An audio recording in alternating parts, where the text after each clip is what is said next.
Ah non, mais c'est vrai, ce sont, d'après les statistiques, ce sont les Grecs qui sont les plus gros consommateurs d'olives. Grecs, bien sûr. Mais les meilleurs sont en France, ça va de soi.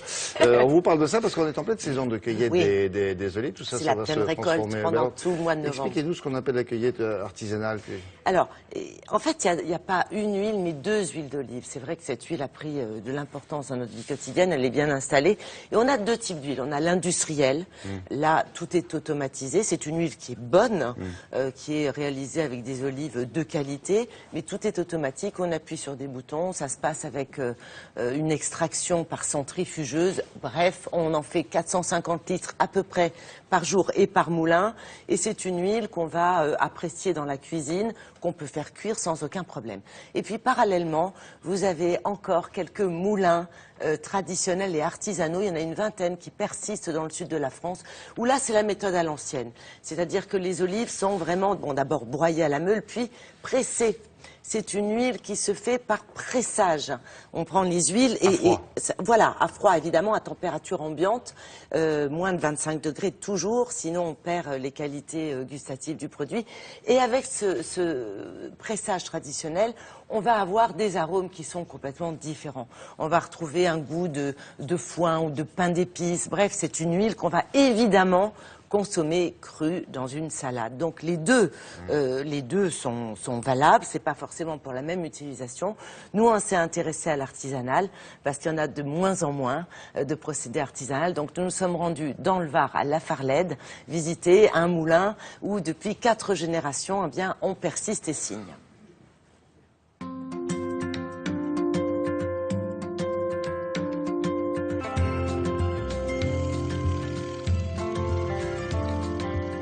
Nous ramassons nos olives avec des peignes automatiques et on ramasse entre 50 et 60 kg d'olives à l'heure.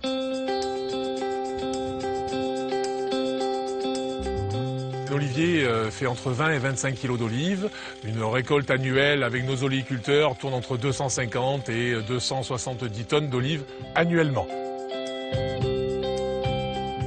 Aujourd'hui, nous sommes à 14% de rendement, soit 7 kg pour faire 1 litre d'huile. Il faut savoir que le froid va arriver dans notre département, donc l'olive va se flétrir. Il y aura un petit peu moins d'eau dans ces olives, donc il faudra plus que 5 ou 6 kg pour faire 1 litre d'huile.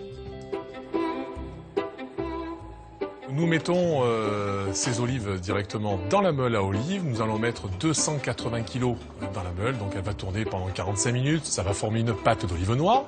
Cette pâte ensuite va être distribuée directement sur le scourtin. Alors le scourtin, c'est un filtre, il est en polypropylène.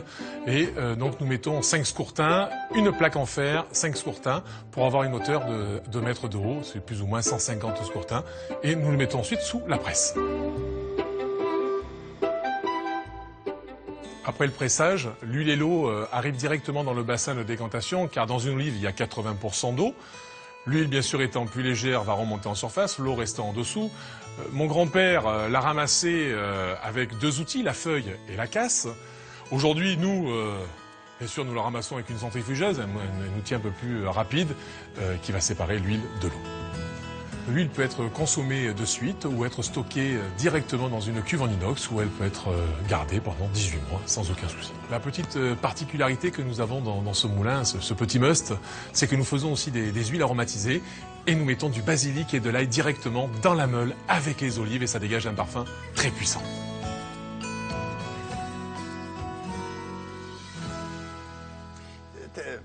Telle quelle quand elle sort de là, il ne la filtre pas, il la laisse telle quelle. Telle quelle. Elle est consommable là. Elle est consommable là, tout de suite. Elle se boit tellement elle est délicieuse et elle est trouble. C'est normal. Ah oui, c'est quand pour c'est ça que je me frais, disais, c'est un est-ce qu'on peu la trouble. filtre ? Ah oui. Non, on ne la filtre pas, mais on n'en fait pas énormément. C'est pas quelque chose de rentable. C'est 160 litres par jour contre 450. Mais c'est bon, c'est pas la même utilisation et c'est pas le même prix non plus. C'est pas le même prix non plus évidemment parce que c'est pas le même prix à la production. Ça coûte beaucoup plus cher à produire.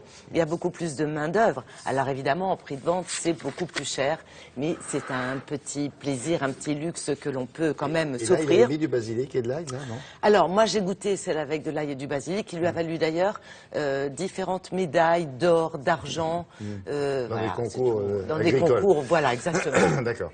Voilà. Merci beaucoup.